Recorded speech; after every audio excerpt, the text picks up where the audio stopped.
Two warring Aboriginal and Tongan families have clashed again this afternoon in Woodridge.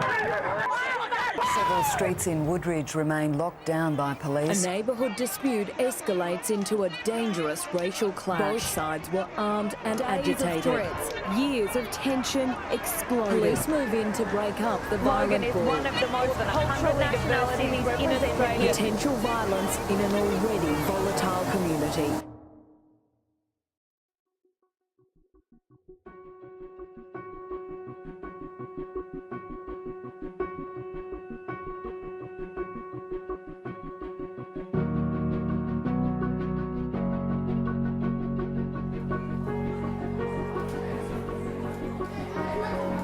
I'm from Woodridge and I am not embarrassed. I'm from Woodridge and I'm not a troublemaker. I'm from Woodridge and I'm not a bad person. I am from Woodridge. I am not lazy.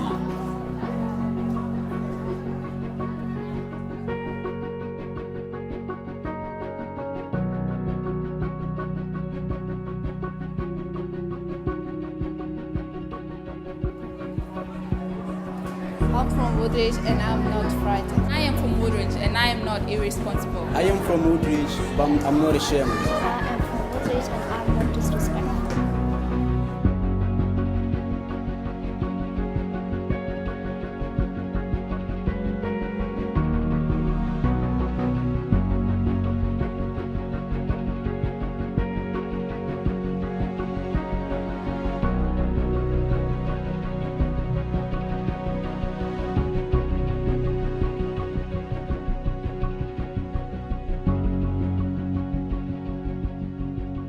I'm from Woodridge and I'm not ashamed to say it.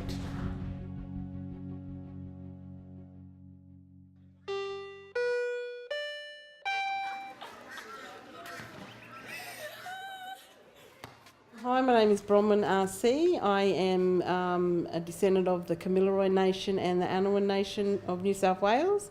My role here in Woodridge State High School is the Community Education Counsellor. So I'm the head of the Indigenous Support Unit, the Bulkari space. And the Bulkari space, the word Bulkari is meaning coming together space. It's a word that was given from the Bunjalung area of Tweed Heads to Auntie Faith and Uncle Terry Green, who were gifted with that name, the Bulkari, as coming together. So Auntie Faith fought for this space, and we've heard stories because Auntie Faith comes back into the space and she connects with us kids, and Auntie Bron has passed down that story to all the other kids. I'm Jessica. I am 14 and in year 10. I'm Chelsea and I'm 15 and I'm in year 10. For people who come into the space, like, we'll tell them like the history of the space, how we fought to get this space, and yeah. So our core business here in Bulkari is to, provide academic support, social support, as well as cultural support, and that cultural support is helping the kids find their identity within themselves as an Indigenous person in the school community or even in their own families. Auntie Bron's amazing. If there was someone to come in, I think the whole space would just be empty. One of the first questions that anybody asks when they come into this room is, where's Auntie Bron? Yeah, to walk in and not see her would be like heartbreaking in a way, because then you wouldn't have her here and you wouldn't have the support that she gives you every day, and yeah, it'd be really weird. From that day that I first walked in there to now, I just feel that this space has changed me in how I see young people, not just young Indigenous people, but just my empathy and my compassion, I guess, towards why kids are naughty, why kids don't want to be at school, or why kids just don't get life. I do home visits, so if I need to, especially if there's something, there's maybe an incident, or not major incident, but something that where I might need to just go and, just reassure the family, or just check up on how the kids go and if there's anything we can do or help. So People who they only check the media of what Woodridge is, they haven't seen it in their own eyes of what Woodridge actually is. So if they would walk through the school, they would actually see the total opposite of what they actually think.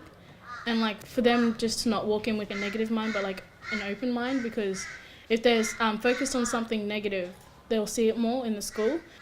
Yeah, they should do that because when I was first starting this school, people from my old school were like, oh, don't go to Woodridge because you would get hit and they'd bully you and it's not a good place to like go.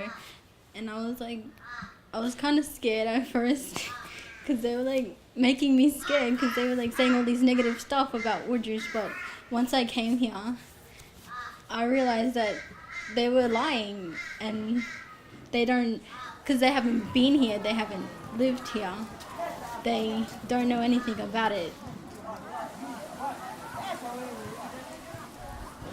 It's really opened my eyes because, you know, my kids, you know, were brought up in a loving family environment and I was too, and, you know, I never experienced nothing compared to what some of these kids have experienced. And it's, you know, when I first came in, I used to take a lot of stuff to my heart and you know, I'd be going home quite sad sometimes, quite upset and not knowing and thinking, you know, can I do this job? Is this, you know, for me? I knew that it was for me, but was I capable of being able to support and show these kids that I am here for them, that I'm going to do everything in my power to support them, whether it is in school or outside of school. Or yeah, I guess I found myself. I honestly found myself. I guess I found myself in my culture through Bukhari Space. I honestly do, and I consider this role that I've given as a privilege, I promise myself that I will do the best that I can for these kids and for their families, and it can be very challenging and hard, but I love it. I could do this for the rest of my life. I would like to acknowledge the First Nations people of this land we are gathering on today by paying respects to our elders, those ancestors that have passed, that have paved the way before us, those elders that are journeying with us and guiding and leading the next generation of the future that will carry forward the memories, the traditions, the culture and hopes and dreams of Indigenous Australia.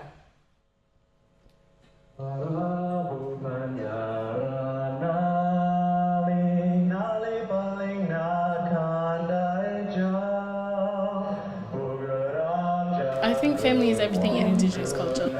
My nan, like, she's the strongest point. Like, she's had my mum, she's had like my aunties and uncles, and like for them to have stories passed down to them about our culture, like where we come from, is a really strong point for when like the generations more to come will start to understand what's happened to us, why has this happened, when did it all start, and it's just taken a toll on all of us.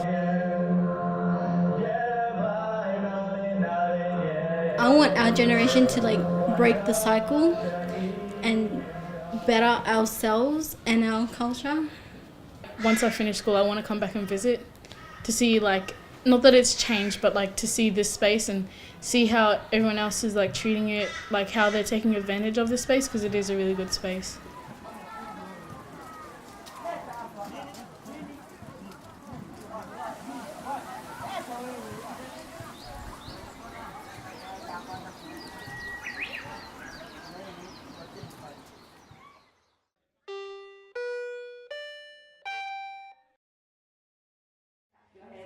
Simon says tap your shoulders. Simon says tap your knees. And tap your head. Oh! Exactly. Don't your fingers. My name is Nadia Toy Muhammad and I come from Pakistan.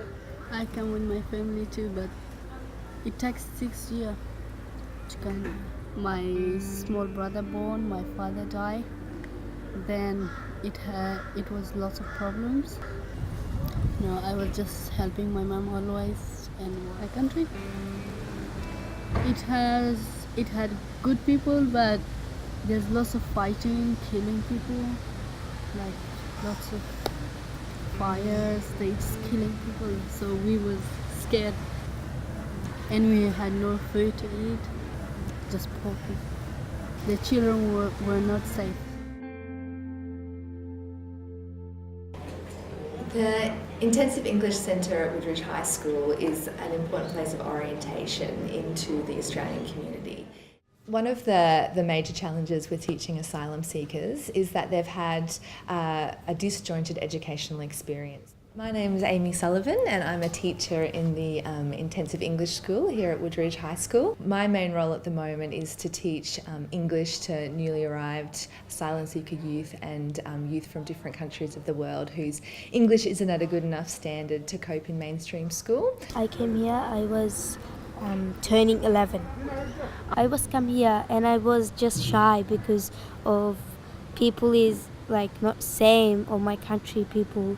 They speaking English. I don't understand. My name is Beyza Hoplar. I come from Turkey. I have more friends in here. I can show my families, my grandma, grandpa, like that. My cousins. So if I go, I was happy because of them. The assumptions that many people can come across when they think about people from different countries can be very challenged when you actually sit with people from those backgrounds and meet them one-on-one and hear their stories. And it's taught me to never stereotype a cultural group and to never assume what their story might be. My favorite thing to do is to run and help my family. My name is Nadine. I come from Rwanda. I live with my dad and my brother. If I be rich when I grow up, I will bring my mom and my brother here to see Australia is a good country. I will work hard and finish university and I will get a job and help them. All I want is I want to live with my mom and my dad and my other families like sisters and brothers because they're not here, like in the island. My name is Tartanian, born in New Zealand, come from Nauru. I like about Woodridge is the teachers, they're very nice, and the students. I got plenty of friends in Woodridge too. Yeah. So I learn about their coaches and they learn about my coaches too. Yeah. I just like playing rugby, but every time play soccer. So I keep telling Mr. Voxel to play rugby, but we miss that. We got different teacher when we play rugby. We don't play rugby properly. Me, I'm very soft inside. I can cry easily, but if I'm fighting, I'm not gonna cry. But if something happened, like something sad happened and everything, yeah, I cry easily. Yeah, that's what think about me. It's taught me that we're all human. People in my class, students from all different cultural backgrounds, will laugh at the same games, will have similar dreams, will have similar aspirations, and they connect so well, and there is minimal conflict between them because there's just so many bridges across different cultures and different diverse groups in humanity.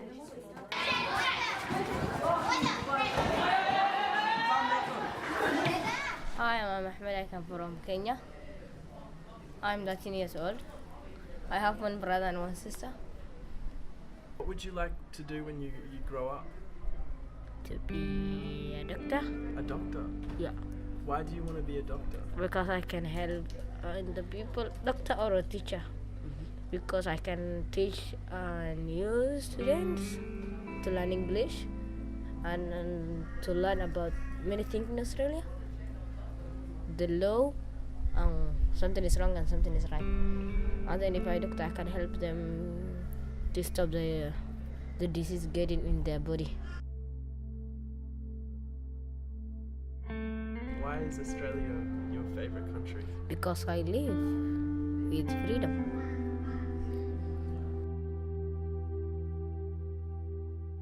They come and they've got the most incredible work ethic. I look at them and I think, what are they going to become one day? Dr. Bahat. I'll play wing for rugby.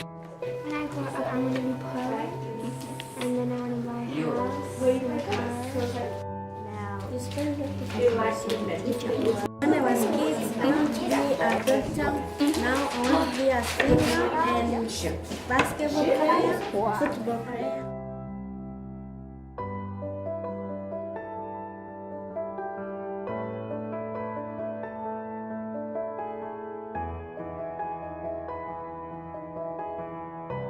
The students themselves are the most inspiring things. Even though they're so young, have got such amazing determination and spirits, and I can't wait to see where they're going to go in the future and what incredible impact they're going to have on the Australian community and the international community as well.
My name's Kune. I'm 17 years old and I'm from Burma. What do you remember about your home in Burma? I remember my house. It was made out of bamboo. There were 5 of us living in our house. We had no electricity or running water. We had to grow our own food. My family only bought meat once a month. I would go into the forest with my friends to find food. My family and I left Burma because of the war. My father was forced to be a porter for the Burmese army and carry their food and gun.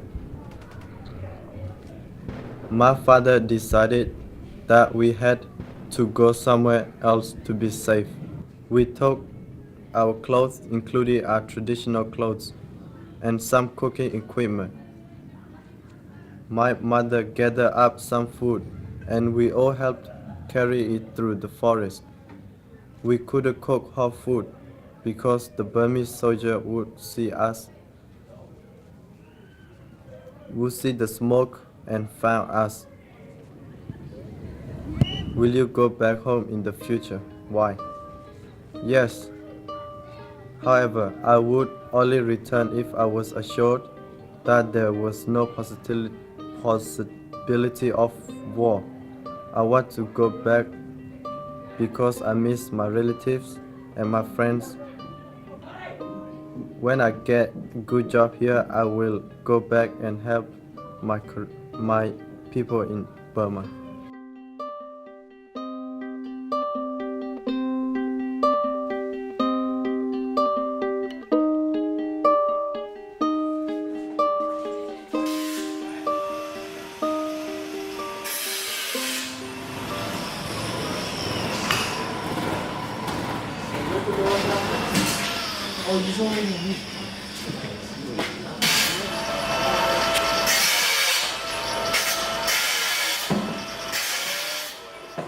My name is Taylor. I am 19 years old. I'm from Thailand. What do you remember about your home in Thailand? In Thailand, my house was made by bamboo. There was a kitchen and 2 bedrooms and living room. I slept in the living room. My village was small. It was in the mountain. I could see a river and a bridge.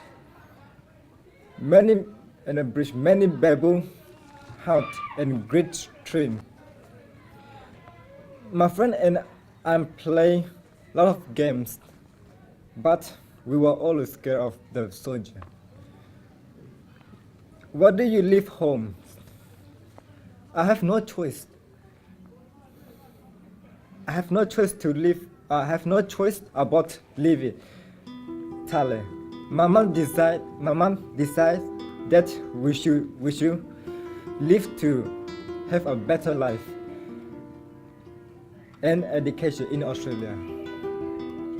I didn't realize we were moving to Australia forever. I was happy to be in Australia, especially when my family got a car. But I miss a lot of my friends in Thailand, and also I miss my country too very much. What do you take with you and why?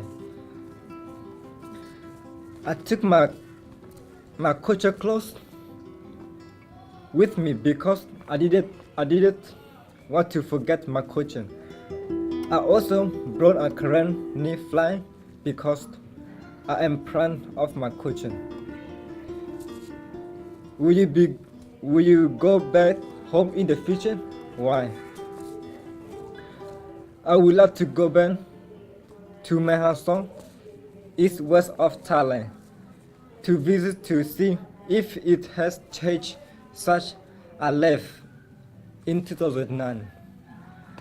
I am hope to travel to Thailand in the future to see the area I never got to see. Hey, my man, that's where this thing comes black, man. I'll sue you, man. 1, 2, 3.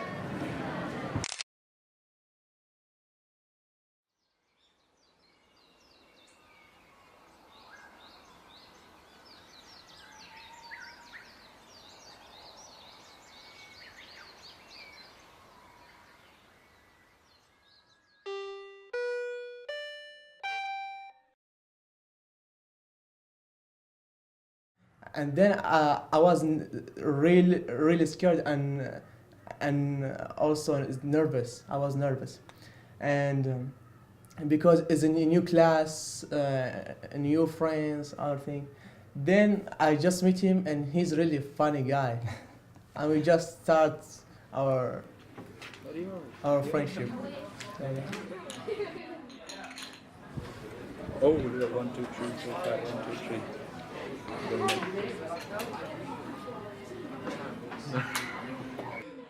I didn't know that I would have Hussein as my friend. I'm really happy to have him because he is also funny and we always help each other. We always meet in one place and do our homeworks, and this is how our friendship becomes stronger. My name is Dihat Tunso, and I'm from Burma. My name is Hussein Al-Shawi, and I'm from Iraq. I'll start from my story in my country. In Iraq, I was 7 years old. In my country was like poor. We don't have money. Then my father, he came home from the company. I was from his job. Then he saw a bad people is killing a doctor with his wife and his children also. Then and my father, he have phone. He record and he took picture of the face of their faces, and then he go to the police and he like reported to them. Then the police come and catch one of the gang of bad people, and then like the leader of the group says, it's all your fault. It's because you take picture of us and you do like that. So then next day, the letter come in my house. A letter says, I will kill you. You will not go anywhere. Anywhere you will go, I will go and find you. And then after 1 week, I go to school, and then a black car come. I came near the car, and they just kidnapped me. They just do like that, and they put me in the car, and they took me in place. I don't know. And then they call my father and tell him, I want from you is 10 million is in our money, is not in dollar. And I want 10 million from you to bring your son again. And they even slap me. They do everything to me because I was 7 years old and I was like kid, so I was crying, and if I cry, they will just hit me. Then, and when my father, he don't have money, he's poor, so he just sell the house, our house. Then he give them the money.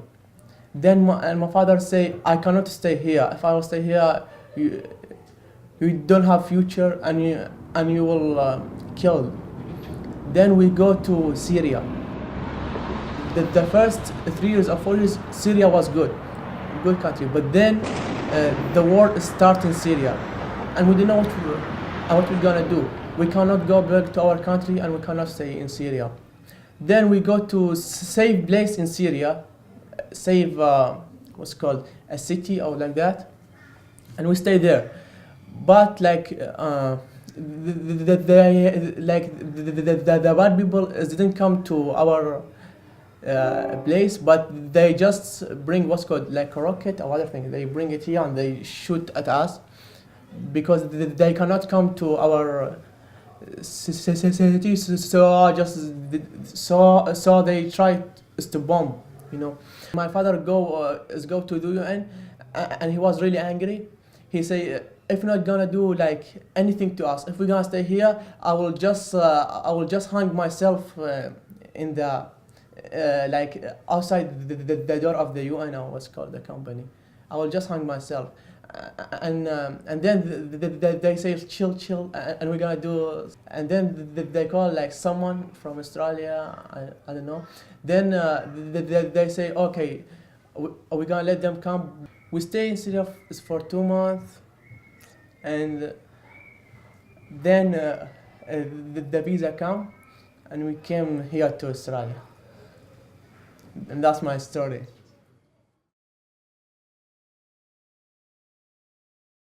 My life began with suffering. I was born in Burma. My life was very hard, like all day I suffer for hungry. Like we don't really have money, we don't have education, we don't have freedom. Like you cannot even trust yourself. You know, the police, the army came to our house, destroyed things. The government is so bad, they are so corrupt. They don't they take all of the money, but they don't share to the people. They use what they want. Those things, I was young, I didn't know all of them, but when my father says we have to move on to another country, so we go to India, and I stay in India like almost 6 years. In these 2 years, we use that little bit money, but when we don't have any money, I even have to work. When I was 12 years old, I have to work, and we just have to carry things and supplying something. We have to go, like, people in there really bad, drunk people, drugs people, they kill each other. That was really bad too. We have to carry those bags every day, in 3 years. My life was so hard there, but thankfully, you know, the UNHCR, they says you are called, so we were so happy, and I can't forget my life, because I think this is my foundation, how to live on next in the future. I think if that wasn't happen, I would not know how to live here, how to talk to others, and how to respect others, and how to love each other. That past teach me a lot.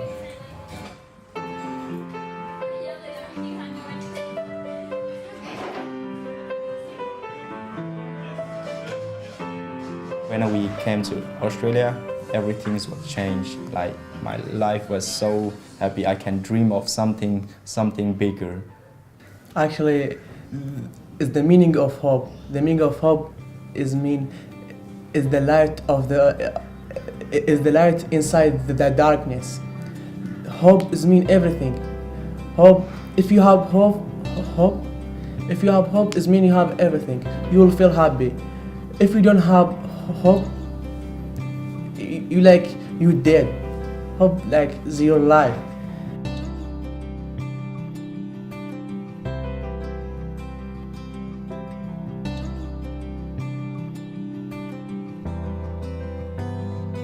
I want to share this.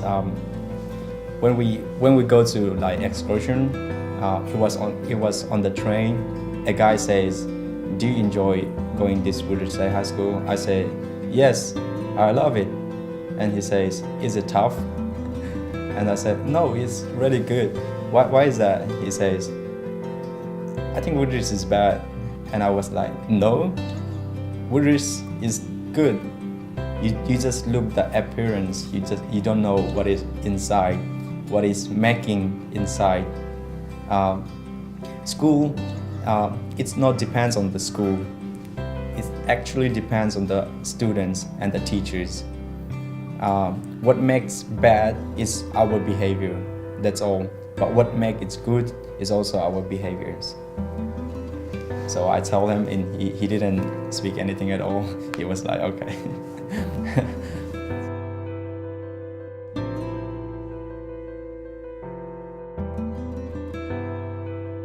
I think friendship, it's not really like you know about someone and you become friends. It's about having a relationship deep inside your heart. Even wherever you are, you still take care of them, no matter what.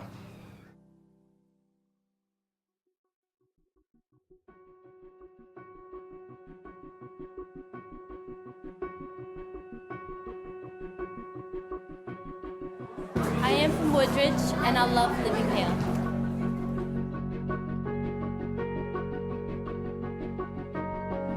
I am from Woodridge and I am home.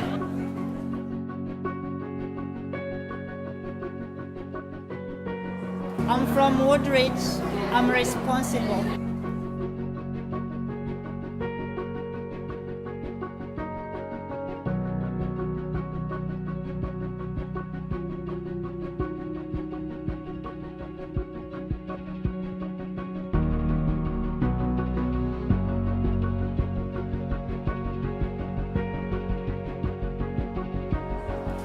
I am from Woodridge and I am proud.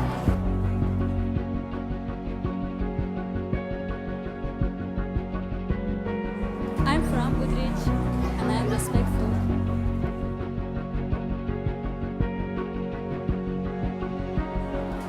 I'm from Woodridge and I'm safe.